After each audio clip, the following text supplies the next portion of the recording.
Nze ndi wano ndi musanyu kubanga nange nazaalibwa mukazi Munyarwanda. Nze nzijukira mama wange Mwami Franga Gasumba ono yalina story yange. Around 13 years ago, 14 nakyalako mu ofisi ye. Bwe nakyala mu ofisi ye nensangamu ekifaananyi kya Fred Rwigema. Nze nali ekigambo Fred Rwigema nasooka kiwulira ku maama wange. Mama wange and one of her friends that I don't remember, but they used to cry under the bed. Simanyi lwaki twali tubeera Kasambya Kyotera ng'akaaba ekiro, you know, naye nga nze simanyi lwaki. So bwe nagenda mu ofiisi ya Mwami Gasumba nendaba ekigambo nga kuliko Fred Rwigema nga nze simumanyi. Ne mubuuza Mwami Gasumba, oyo erinnya eryo nga ndimanyi, who is that one? Nangamba oyo musajja yali mulwanyi yakola bwati, nambuulira story eyo yonna. Ne mugamba ekifaananyi ekyo kimpe kuba nzijukira maama wange yakaabanga okumala emyaka obanga gyonna gye namulaba ng'akaaba Rwigema, you know. Naye ate nagenda okukizuula nga nkuze ekifaananyi era yakimpe. I've been with that picture for 13 years, 14 years now. So Mwami Gasumba wale kumpa kifaananyi kya Fred Rwigema.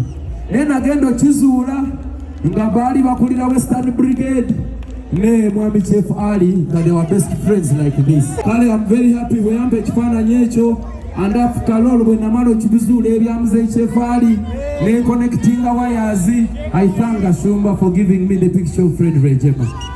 Alright, yes, oli ku Glosh TV nga bulijjo nateera njagala kubanga nkubuuzaako muganda wange gwe wenna atugoberera wano ku mukutu gwaffe gwa YouTube nti wasiibye otya, ogamba otya, kasubire oli bulungi. Nateera nkujjukiza nti nja kusaba muganda wange genda wansaawo osubscribinge, olikinge, ateera osharinge, still osobola okomentinga okusinzira ku video eno nga woba okoze ki, nga woba ojabe. Nateera nyongera okubanga nkujjukiza gwe wenna eyandyetaaza okubanga olanga naffe aba Glosh TV osobola okubanga otunoonyako kanamba kaffe ak'essimu 0750312083 oba 0750312083. ojja kubanga osobola okubanga otufuna, tujja kubanga tukulangira bizinesi yo, osobola okubanga naawe ogikuba abantu mu maaso. Baby,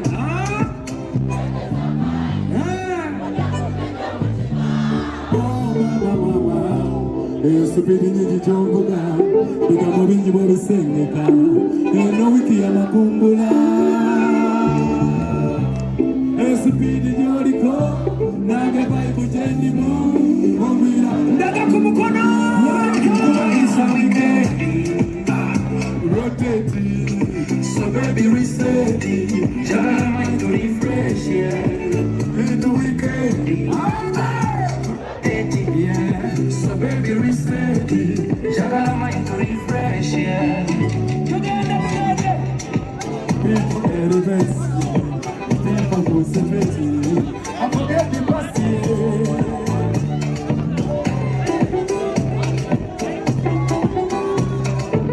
Not no iron, stand up heartbreak. People elevate, people concentrating, I forget the past. It's a weekend. Rotating. Yes. Number till the weekend. Rotating. So very resetting. Jagala mind to refresh. Baby girl.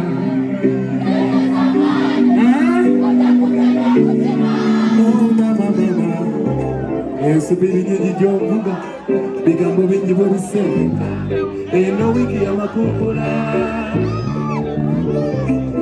Subiri nyoliko, nange bai bujendimu, buli agamba kasajja bwimbo.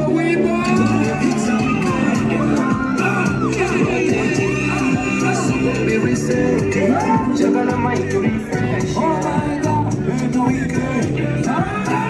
Rotating. So baby reset it, jagala mind to refresh, yeah.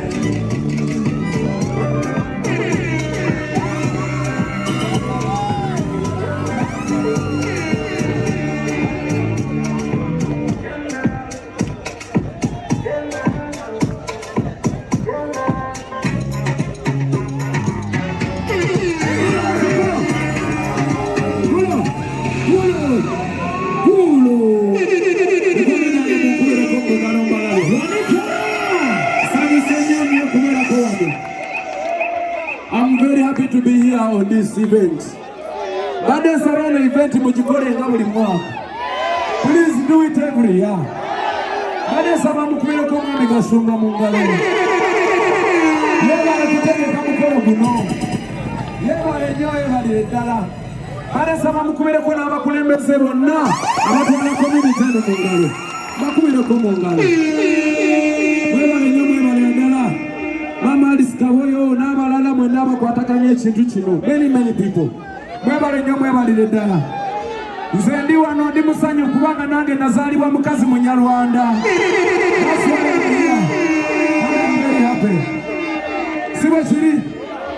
Just nsaba mubeere bumu, mubeere bantu balungi, mwagale community gye mubeera mubaagale nnyo. Si bwe kiri? Waliwo ab'Ekyankwanzi, abantu b'Ekyankwanzi mubaagale nnyo. Waliwo ab'e Masaka nga nange gye nazaalibwa abantu bamwe mubaagale nnyo. Waliwo ab'e Gomba abantu bamwe mubaagale nnyo. Si bwe kiri? Waliwo ab'e Kiryandongo abantu bamwe mubaagale nnyo ne Uganda yonna okutwaliza awamu. Ab'e Buganda wano muwanikeko emikono ndabe. Aneesaba mwagale Buganda n'emitima gyammwe gyonna. Si bwe kiri?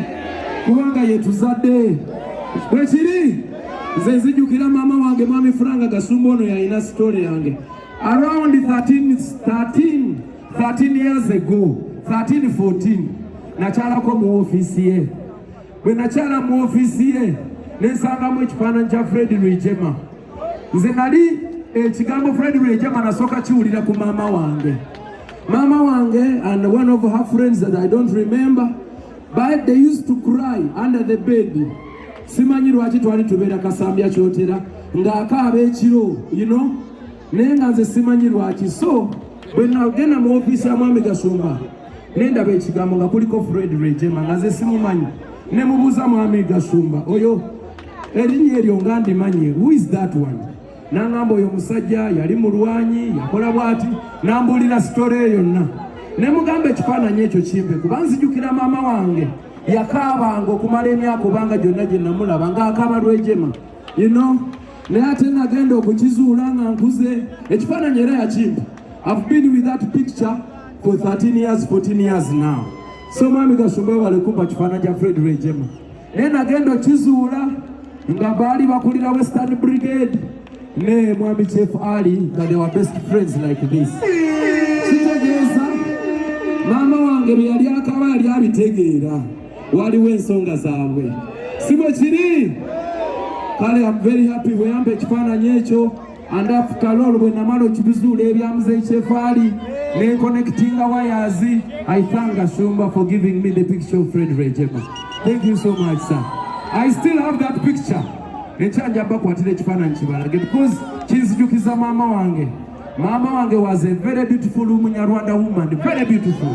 Very beautiful. Era Mwami Ali Mwine simwewunya kubanga yamulaba. And that's why they produced me the quality. Webale nnyo mwebalire ddala nga bwe nabagambye nsaba. Community eno erina okubeera enneetowaze, erina okubeera eyagala abantu, mwagale abantu.